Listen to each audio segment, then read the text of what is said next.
태양계 바깥 다른 별들은 거리가 훨씬 멀어서 면적이 있는 원반의 모습으론 볼 수 없죠. 그저 작은 점으로만 보입니다. 이처럼 우리에겐 태양만이 유일하게 그 표면을 볼 수 있는 그나마 가까운 별로 알려져 있습니다. 하지만 놀랍게도 꼭 그렇진 않습니다. 태양계 바깥 700광년 거리에 떨어진 아주 먼 별이지만 단순히 작은 점이 아닌 그 표면을 볼 수 있는 놀라운 곳이 존재합니다. 그 주인공은 바로 오리온 자리에서 붉게 빛나며 죽음을 준비하고 있는 별 베텔게우스죠. 물론 코앞에 있는 우리 태양만큼 선명하게 볼 수 있는 건 아니지만 분명 베텔게우스도 단순한 점이 아닌 면적이 있는 모습으로 확인할 수 있습니다.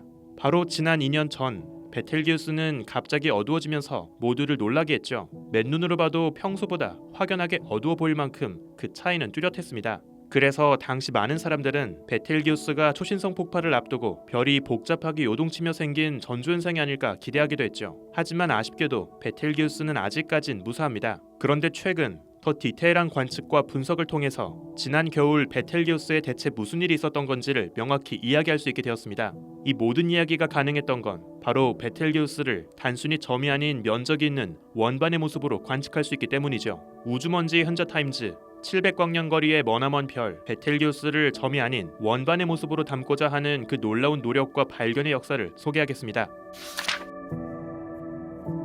베텔게우스는 오리온 자리의 왼쪽 겨드랑이에서 노랗게 빛나고 있습니다. 사실 베텔게우스란 이름 자체도 아랍어로 오리온의 겨드랑이를 의미하는 말에 어원이 있죠. 머지않아 초신성이 될 운명을 앞두고 있는 베텔게우스는 거대한 적색 거성입니다. 그 크기만 태양 지름의 700배에 달하죠. 만약 베텔게우스가 태양계 중심에 놓인다면 목성 궤도까지 베텔게우스 안에 다 들어갈 정도입니다. 베텔게우스 별 자체의 크기가 태양 지름의 대략 700배, 베텔게우스까지 거리가 대략 700광년. 따라서 단순하게 따져보면 우리 밤하늘에서 보이는 베텔게우스 별 자체의 겉보기 크기는 우리 태양을 1광년 거리에 놓았을 때 보이는 겉보기 크기와 비슷하다고 볼 수 있습니다. 실제로는 지구의 하늘에서 보이는 달의 겉보기 크기보다 대략 2만 배 더 작은 크기이죠. 물론 맨눈으론 그저 점으로밖에 안 보이는 작은 크기이지만 더 작은 크기까지 분해해서 볼 수 있는 망원경이라면 다릅니다. 단순한 점이 아닌 작은 원반으로 담을 수 있죠. 베텔게우스를 점이 아닌 원반의 모습으로 담고자 했던 노력은 1990년부터 시작되었습니다. 당시 천문학자들은 지름 4.2m 크기의 윌리엄 허셜 망원경으로 베텔게우스를 관측했습니다. 그런데 별을 점이 아닌 면적 있는 모습으로 보기 위해서 한 가지 특별한 테크닉을 활용했죠. 망원경 속에 곳곳에 구멍이 뚫린 가림막을 하나 끼워 넣습니다. 이렇게 하면 망원경 속으로 들어온 빗줄기가 구멍 여러 개를 동시에 통과하면서 여러 갈래의 작은 빗줄기로 갈라져 검출기에 도달합니다. 서로 다른 구멍을 통과한 빗줄기 사이에는 미세한 경로 차이가 발생하죠. 각각의 구멍을 통과한 빗줄기가 함께 검출기 위로 겹쳐서 도달하면 빛들 사이에 간섭 현상이 벌어집니다. 여러 대의 전파 망원경으로 동시에 같은 천체를 바라보면서 분해능을 높이는 전파 간섭계와 같은 원리이죠. 덕분에 기존의 망원경에 가림막 하나만 끼워 넣어서 더 좋은 분해능의 효과를 얻을 수 있습니다. 이러한 방법을 마스킹 간섭계라고 부르죠. 최근에 우주로 올라간 제임스 웹 안에도 이런 장치가 들어가 있습니다. 이런 기발한 방법 덕분에 600에서 700나노미터 파장에 해당하는 가시광선의 영역에서 베텔게우스의 둥근 원반을 담았습니다. 그런데 그 모습은 흥미로웠죠. 베텔게우스의 원반은 단순히 중앙이 가장 밝은 둥근 모습이 아니었습니다. 중앙에서 약간 옆으로 치우친 곳에 전체 밝기의 15%가 쏠린 비대칭한 모습을 하고 있죠. 이건 베텔게우스 표면이 비대칭하게 요동치고 있다는 걸 의미합니다. 우리 태양 표면도 가까이서 들여다보면 부글부글 들끓고 있죠. 별 내부에서 뜨거운 에너지가 표면으로 올라오는 곳은 온도가 높고 밝게 보입니다. 표면에서 에너지가 식고 다시 별 내부로 내려가는 곳은 더 어둡게 보이죠. 별 전체가 대류하면서 마치 끓는 물처럼 부글부글 끓고 있는 모습이 만들어집니다. 이후 1995년 3월 허블 우주망원경으로 베텔게우스의 더 선명한 초상화를 담았습니다. 허블을 통해 자외선 파장으로 별을 관측하면 더 강한 에너지를 방출하는 별 대기권의 가장 최하층, 채층의 모습을 담을 수 있죠. 허블로 담은 초상화 속 베텔게우스의 겉보기 크기는 260mAs. 이 별까지의 거리를 감안하면 사진 속에 펑퍼짐하게 담긴 베텔게우스 대기권의 실제 크기는 85억 킬로미터 정도입니다. 만약 베텔게우스가 태양계 중심에 놓여 있다면 베텔게우스 표면 바깥으로 가장 멀리까지 펼쳐진 대기권의 최외곽층은 해왕성 궤도까지 펼쳐지죠. 보다 선명해진 베텔게우스의 초상화를 보면 특히 아랫부분이 다른 주변보다 더 밝게 빛나는 걸 볼 수 있습니다. 별 원반 전체 크기의 10%나 되는 넓은 영역에서 별의 전체 밝기 20%나 되는 강한 에너지가 집중적으로 방출되고 있죠. 태양의 표면에서도 특정한 영역에서 주변보다 더 밝게 보이는 반점들이 목격되곤 하지만 이처럼 별 전체 크기의 견줄만큼 거대한 크기로 방출되는 건 본 적이 없습니다. 죽음을 앞둔 베텔기우스 표면에서 정말 격렬한 사투가 벌어지고 있다는 걸 암시하고 있죠. 이후 2012년에서 2014년 사이에 칠레에 있는 거대 망원경 VLT도 베텔기우스를 담았습니다. 이 관측에서도 베텔기우스 표면이 비대칭하게 빛나고 있다는 것을 다시 한번 확인했죠. 별 표면에서 발견되는 이 거대한 밝은 반점은 주변의 다른 표면에 비해서 1000도 가까이 더 뜨겁습니다. 게다가 2년에 걸친 관측 기간 동안 밝은 반점의 위치도 서서히 달라졌죠. 이 밝은 반점은 베텔기우스의 뜨겁고 깊은 내부에서 강한 에너지가 한꺼번에 위로 솟아올라오고 있는 거대한 대류의 흔적입니다. 보통 태양 표면에서 들끓는 쌀알 무늬는 기껏해야 최대 1000km밖에 안 됩니다. 하지만 베텔기우스 표면에서 발견된 이 거대한 반점, 거대한 쌀알 하나의 크기가 거의 화성궤도 전체 크기에 맞먹는 겁니다. 2015년 11월 천문학자들은 칠레에 있는 거대한 전파 망원경 어레이 알마를 동원해서 다시 한번 베텔기우스를 바라봤습니다. 총 66개의 전파 접시 중에서 47개의 접시를 동원해서 동시에 베텔기우스를 바라봤죠. 사진에 담긴 베텔기우스의 표면과 대기권의 모습은 살짝 찌그러진 비대칭한 모습을 보여줍니다. 별 중심의 왼쪽 위에서 주변보다 뚜렷하게 1000도 더 뜨겁게 밝게 빛나고 있는 반점을 다시 한번 확인할 수 있죠. 한편 당시 관측에선 이뿐 아니라 또 다른 흥미로운 점을 발견했습니다. 베텔기우스의 표면 바로 바깥 별 반지름의 1.3배에 해당하는 지점의 온도는 2700도 정도입니다. 그런데 별 표면에서 더 멀리 별 반지름의 2배에 해당하는 곳까지 벗어나면 온도가 내려가는 게 아니라 오히려 3600도까지 더 올라가죠. 그리고 다시 별 표면에서 더 멀리 별 반지름의 6배까지 벗어나면 온도는 1400도까지 내려갑니다. 이처럼 별 표면에서 멀리 벗어나면서 온도가 다시 높아졌다가 내려가는 모습은 베텔기우스 표면에 아주 복잡하게 얽힌 자기장을 따라서 별이 극단적으로 요동치고 있다는 것을 보여줍니다.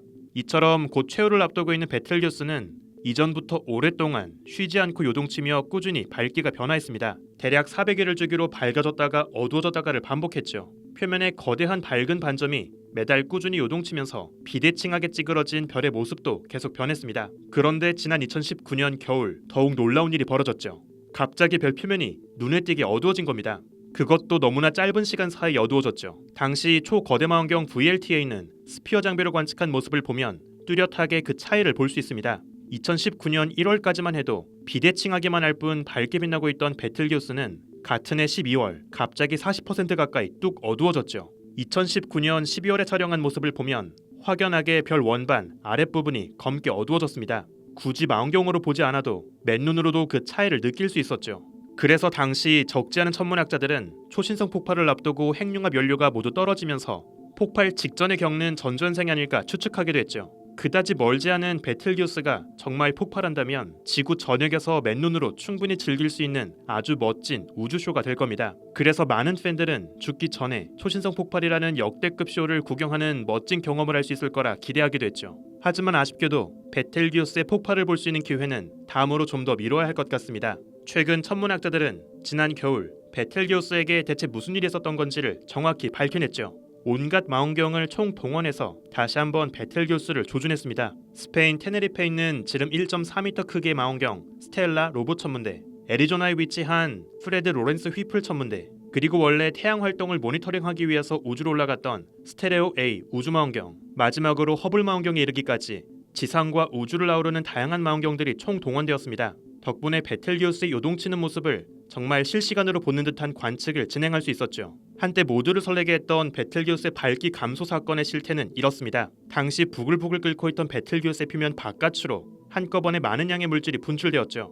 마치 태양 표면 바깥으로 막대한 물질이 분출되는 코로나 물질 분출과 비슷합니다. 다만 당시 베텔기우스에서 벌어진 물질 분출은 훨씬 막강했죠. 보통 태양에서 벌어지는 분출의 4조 배에 달하는 정말 어마어마한 질량이 한 달에 걸쳐 빠르게 분출되었습니다. 거의 달 질량의 몇 배에 달하는 엄청난 별의 살점이 순식간에 뜯겨 날아간 거죠. 이렇게 분출된 별의 살점은 곧바로 우주 공간에 퍼져갔고 차갑게 식었습니다.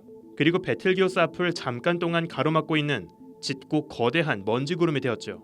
별의 얼굴에서 떨어져 나간 살점이 차갑게 식은 채로 별 스스로의 앞을 가렸던 겁니다. 2019년 겨울 당시 벌어졌던 베텔기우스의 밝기 감소는 바로 이렇게 벌어진 거죠. 지금은 다시 별 앞을 가리고 있던 먼지 구름이 모두 사라졌고 원래의 밝았던 모습으로 복구되었습니다. 우리에겐 아쉽지만 아직은 초신성을 맞이하기까지 베텔기우스에겐 조금의 시간이 더 남아있는 것 같네요. 천문학자들이 베텔기우스의 난폭한 모습에 주목하고 있는 건 초신성 폭발이 벌어지기 전의 과정을 디테일하게 볼 수 있는 거의 유일한 곳이기 때문입니다. 초신성은 예고 없이 찾아옵니다. 밤하늘에서 미리 어떤 별이 언제 터질지 예측할 수 없죠.